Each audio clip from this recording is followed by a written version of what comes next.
I recognize that the title of today's message, How to Save the World, is not exactly subtle, but I think we all know that we are living in very troubled times. Most of you are in the States, and the situation in the United States is especially precarious because it is no exaggeration to say that it feels as if the foundation of the country as a democracy is under threat. The pillars of society that seemed solid just a few years ago, a constrained executive branch of government, unbiased courts, and so on, are suddenly looking very shaky. And part of the reason for that is because the values that have held those pillars in place for over 200 years, values that we've never fully achieved, but values that we aspired to nonetheless, of a government that is elected by the people, for the people, that everyone has equal justice under the law, that we're all operating from a shared set of facts, and so on. Those values are suddenly feeling very shaky as well. And so it's like the ground beneath our feet is shifting. We don't know where we're going to be in 5 years or even 1 year. All we know for sure is that there's a storm on the horizon. Many of you, I'm sure, are thinking about what is yours to do at this time. I've been thinking about that too, and it's what prompted me at the beginning of this year to join a group of 16 progressive, reconstructing Christians on a 6-month immersive into the spiritual tools of peacemaking. I've mentioned this group offhandedly in classes, but now that it's over and I've had some time to process what we've learned, I want to share more about it now and let you in on some of the things that are relevant for all of us in these times in which we live.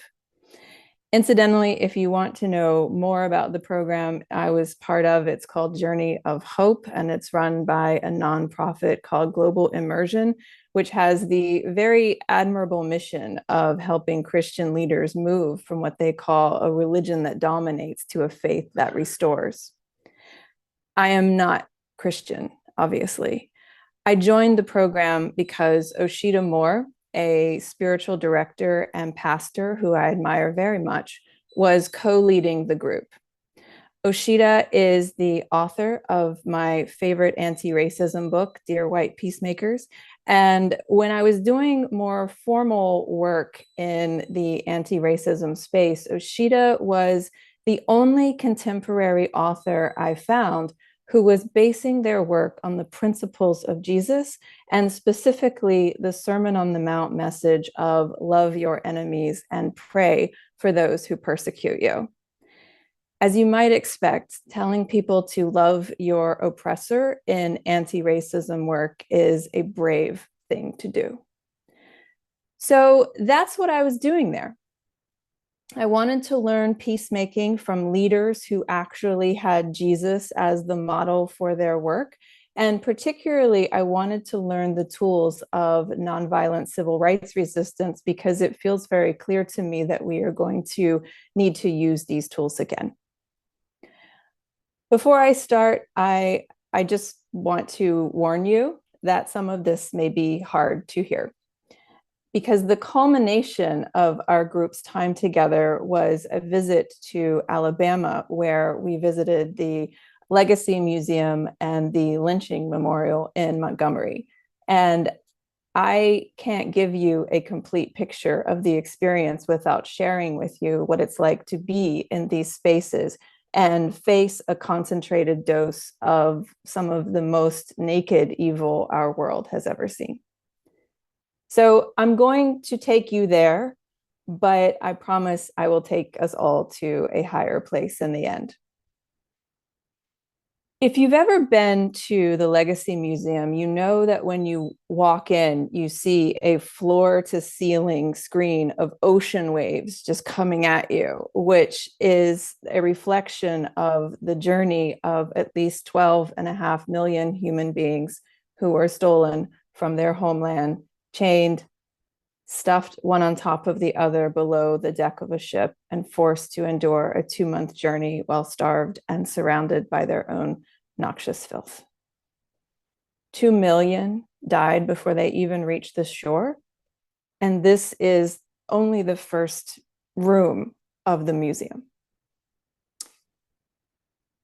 You continue on to the sale of the enslaved, where you're greeted by a wall of stories of families who were separated, mothers throwing themselves at the feet of their new owners, begging to stay with their children, only to watch them be rounded up and carted away, never to be seen again.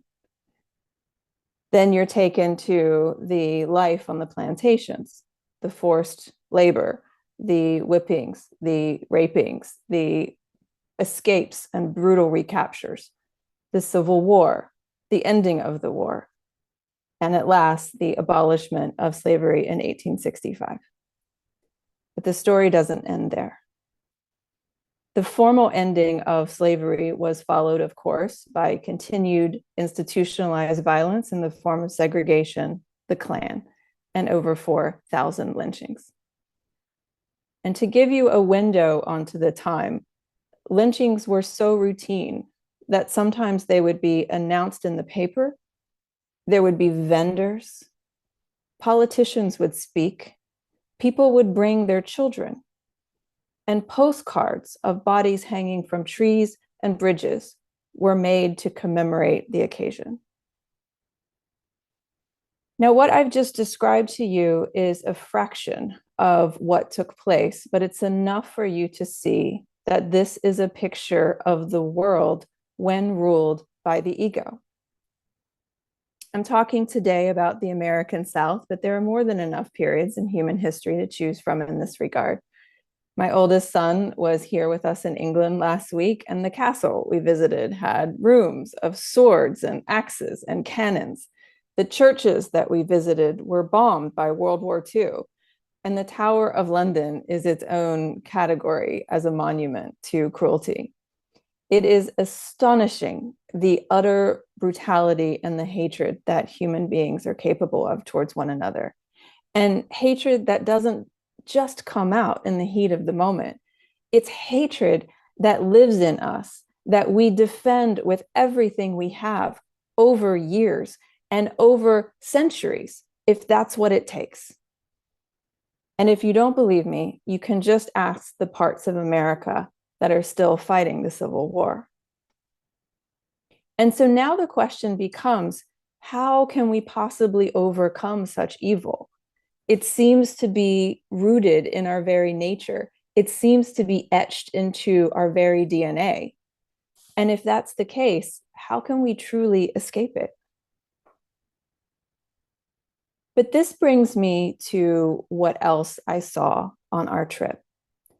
Because there has been a time where the best in humanity met the worst and caused a sea change in society that has literally changed the course of history.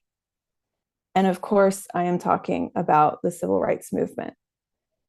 I want to share with you a couple of stories that highlight this idea of the best of humanity meeting the worst and creating that change that we're looking for. It's so very course-like. One happy accident is that the civil rights movement happened so recently that many people who were there in the 1950s and 60s are still around today.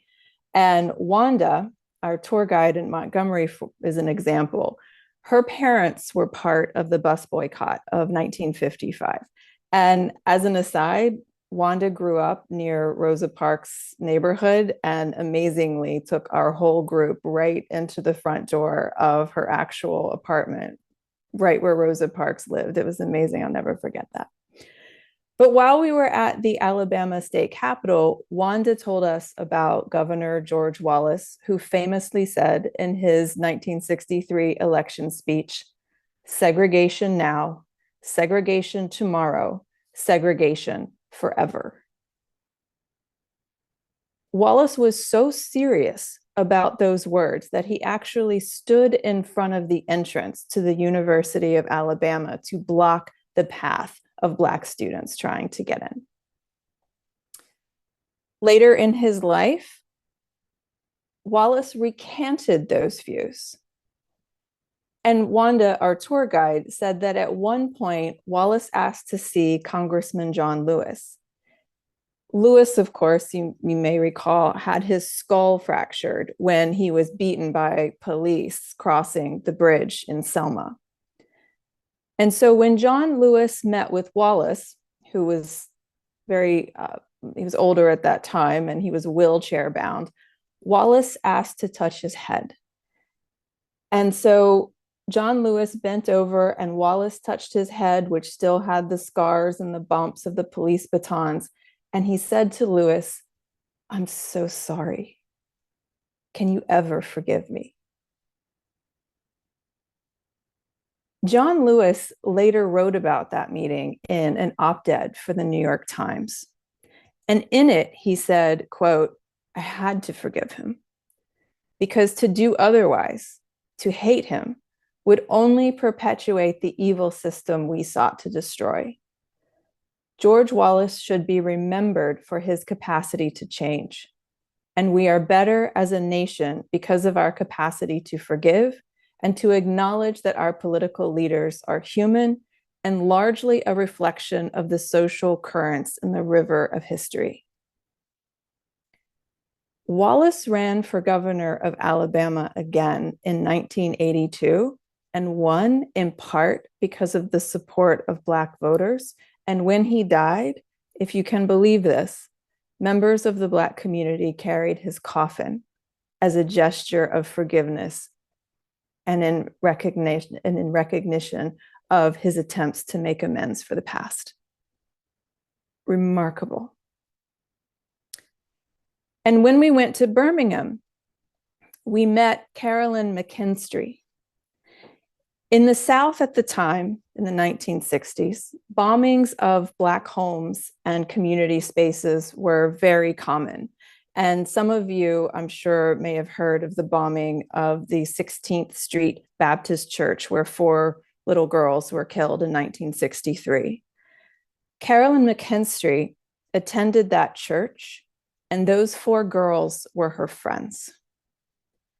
She's 76 years old now, and Carolyn told us that a driving question of her adult life has been, if the Bible says that God is love, and we're all reading the same Bible, then why do we have such a problem with hate in this country?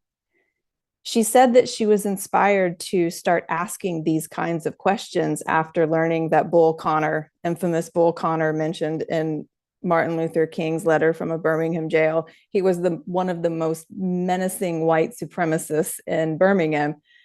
Carolyn started asking these questions after she learned that Bull Connor was a deacon at his church. So Carolyn went on to become a pastor herself. She got a master's in divinity. She got a doctorate of divinity. And over all of these decades, she's been speaking around the world and attending church services, trying to find the place where everyone connects. And the answer, she said, is love.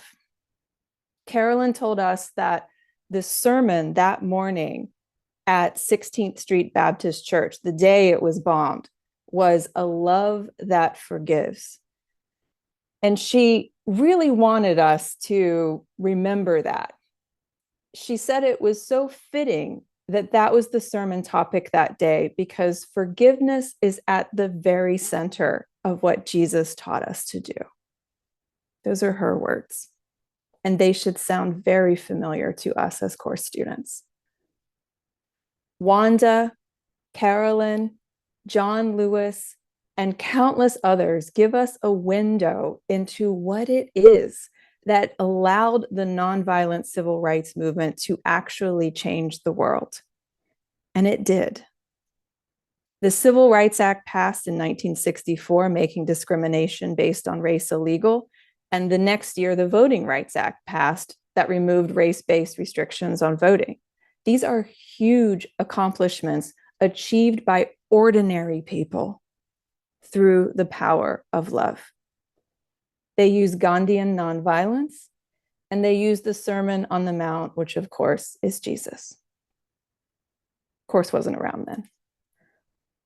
When we were in Birmingham, Carolyn reminded us of the pledge card with the 10 commandments for anyone who wanted to be part of the civil rights movement. I've read these to you before, but I want to read you a few of those pledges now. They begin with meditate daily on the life and teachings of Jesus. Remember always the nonviolent movement seeks justice and reconciliation, not victory. Walk and talk in the manner of love, for God is love. Pray daily to be used by God in order that all men might be free. Sacrifice personal wishes in order that all men might be free. Observe with both friend and foe the ordinary rules of courtesy.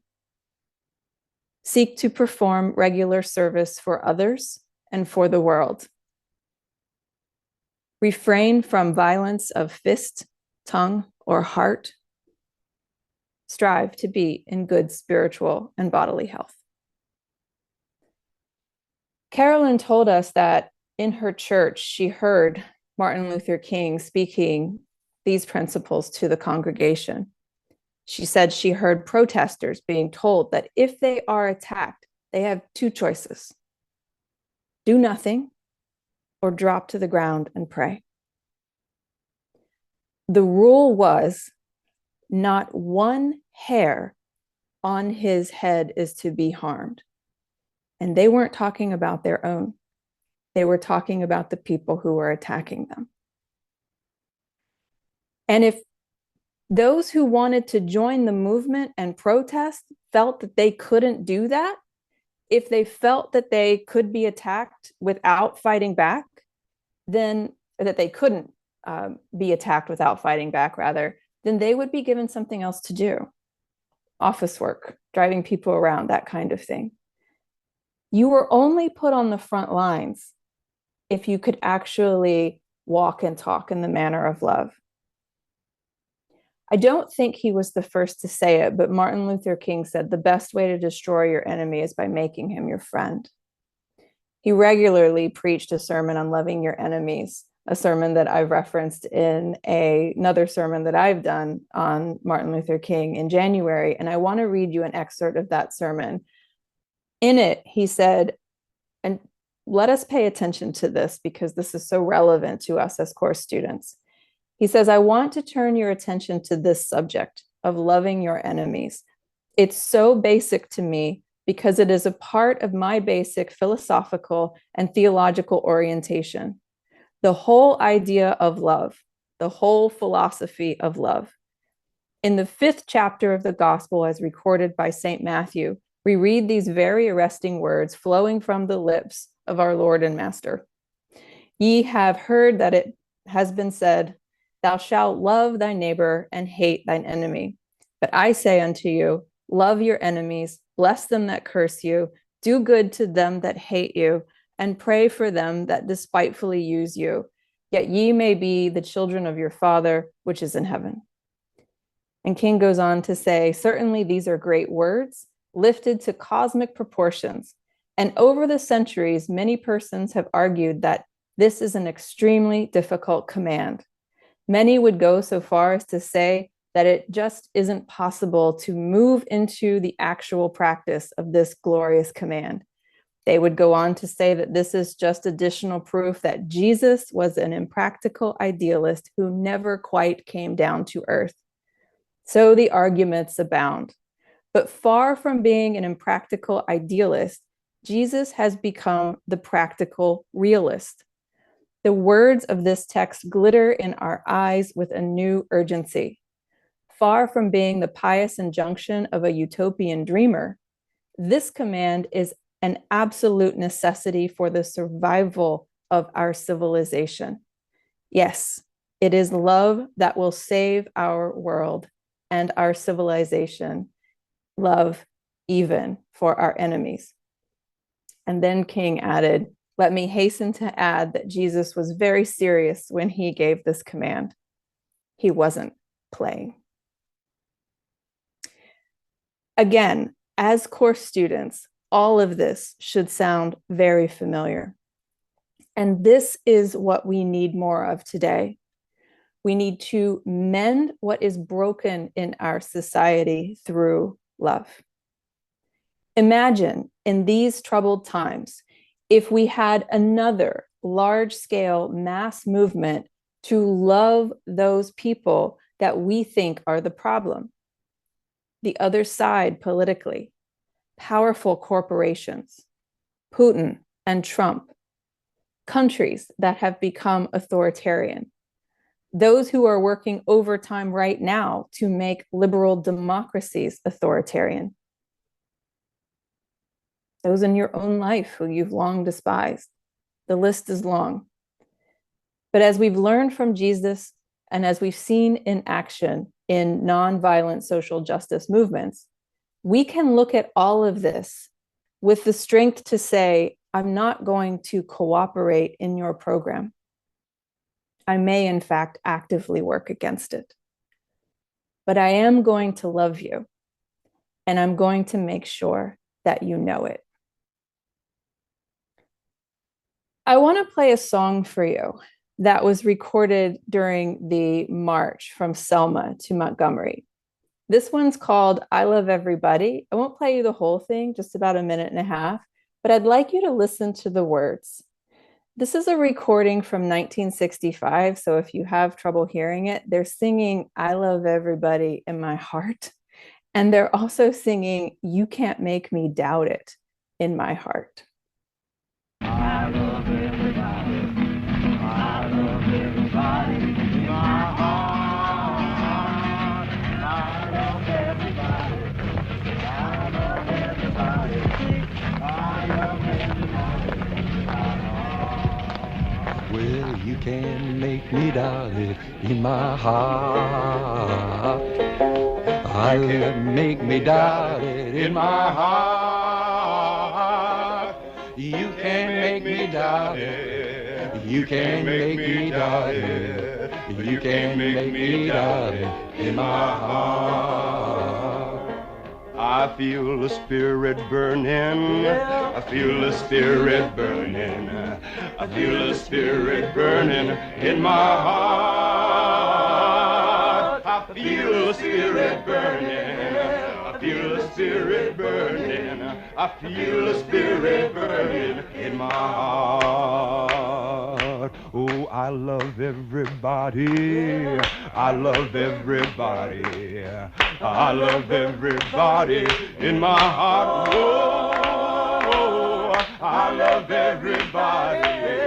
I love everybody. I love everybody in my heart. You really get the idea of how much love was at the very center of everything in this movement. The happiness that you hear in the voices at the time of this recording is a stark contrast to the images of violence towards these same protesters, the violence that they met at the very end of the Edmund Pettus Bridge on Bloody Sunday. And yet, the commitment to the principle of love continued. And this is why simply having an intention to love is not enough.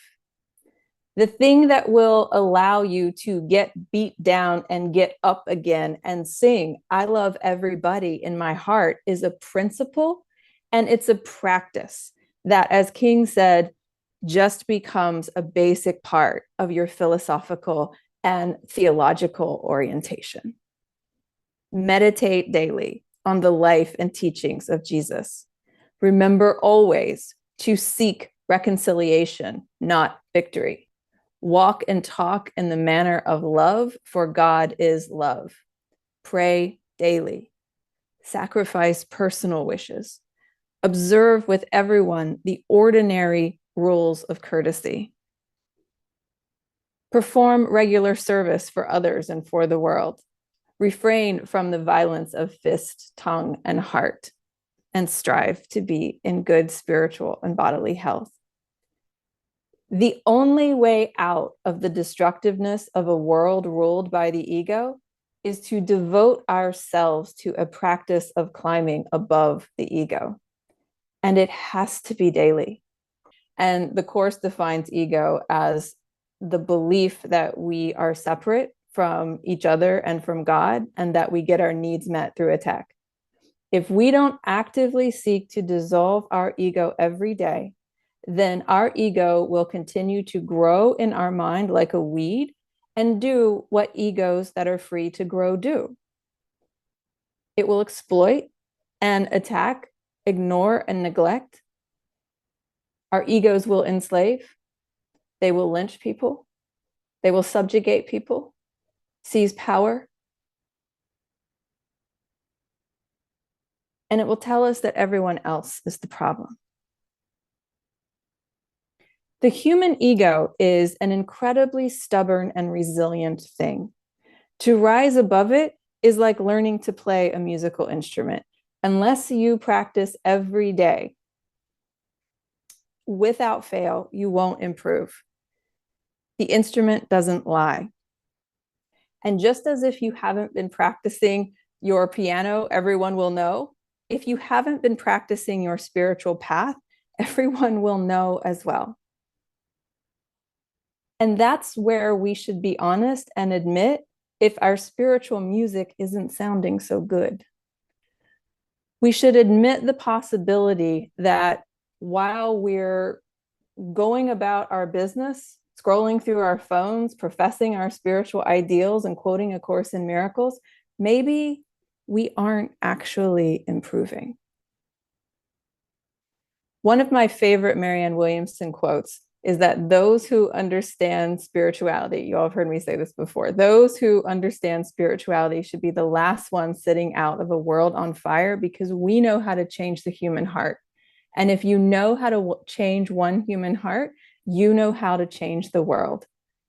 And so it's worth asking, how many spiritual people do you know who are no more loving today than they were 20 years ago?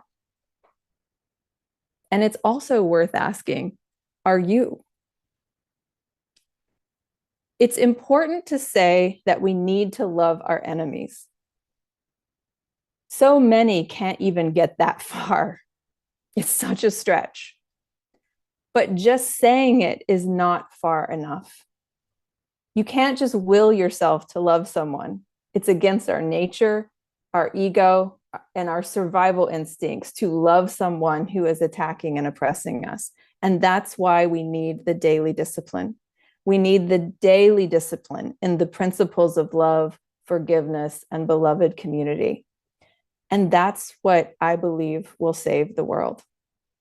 The discipline of doing the daily incremental work to dissolve our ego and hike ourselves up to the principle of love and belovedness of all beings. Which brings me to the genius of A Course in Miracles. Because A Course in Miracles is built out of the recognition that we need to devote ourselves daily to being someone who can embody the characteristics outlined in the Manual for Teachers.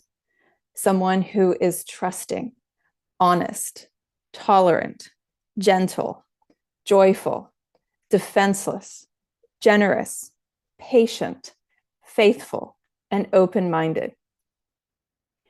And so the Course is leading us to become those things. But in order to become those things, as students of the Course, we are taught to study. We are taught to practice. We are taught to meditate in the morning and in the evening, to practice on the hour, to practice throughout the hour, to ask for guidance. And most of all, we are taught to give expressions of love to other people throughout the day. That's what all of the practice is leading us to be the person who is ready and willing to express love, even and especially to those who are not loving us in return.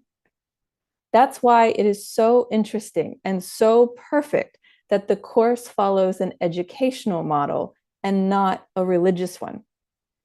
The Course claims to be written by Jesus, but it isn't talking about churches and hymns and rituals. It's not talking about right belief and right membership and how Jesus died for our sins. Rather, the Course is asking us to focus our efforts on the daily work of learning how to love other people by learning to forgive them. In other words, we have a path that is perfectly designed for what is needed most in the world. Ideally, Christianity itself would follow the example of civil rights activists who followed the example of Jesus and demonstrated for their time and for all time that his methods are true, that they're real, and they work.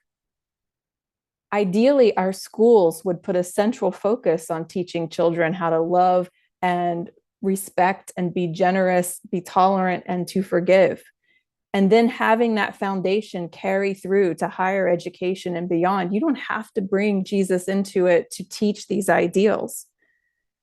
Imagine if our government supported educating our minds to rise above our ego and learn to love one another. Imagine if our religions truly focused on love. Imagine if our art and our TV shows, our movies, and our social media called us to a higher, more egoless place. And imagine if we had millions of people all on this same journey of shedding the ego and demonstrating the power of love all day, every day. As Course students, we can pave the way for this world because this is what we're being asked to do. This is what we do. Miracles in the Course are defined as an expression of love that has a healing effect on the other person, and their healing in turn heals you. We're already doing our own version of meditating daily on the life and teachings of Jesus. It's as if we are engaged in the best of the future of spirituality, but we're doing it right now. And so we have the tools to demonstrate the better way. And we can trust that in time, this will catch on. We can trust that in time, we will have countless millions doing this same daily incremental work of chipping away at the ego and turning towards healing and reconciliation. And when that day comes, then the kind of horrors that I have just described to you of a world that is ruled by the ego will be no more than the memory of a time before we knew everyone was far more than the worst of what they have done. The Course says that this is what it will be like in the distant future.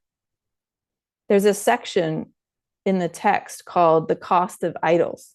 It's in chapter 30. And in that section, we're given a picture of the distant future of the world. Couple passages. It says that it is a world in which idols are no longer wanted. The section says it's a world in which everyone is united in the goal of achieving happiness through forgiveness. And the section says it is a world in which everyone is devoted to one thing, making forgiveness perfect in themselves so that they can go home. Can you imagine a world like that, where no one values material things anymore, and everyone in the world is united in the process of making forgiveness perfect in themselves? The Course is calling us to this transformation, but the emergency of this time is calling us to do it faster. Transcending our ego is not optional for our survival, it's necessary. We have the tools to get there. And one way that we can do it is by bringing that future that we aspire to into the present, by living right now in such a way that we heal all of those open wounds that are caused by hate and take on the responsibility of mending the divides through our love in every space that we inhabit. I'll close with a paragraph from workbook lesson 241. It says, "What joy there is today. It is a time of special celebration, for today holds out the instant to the darkened world where its release is set." And pay attention to these lines. This is the time of hope for countless millions. They will be united now as you forgive them all. And that's how we save the world. Thank you.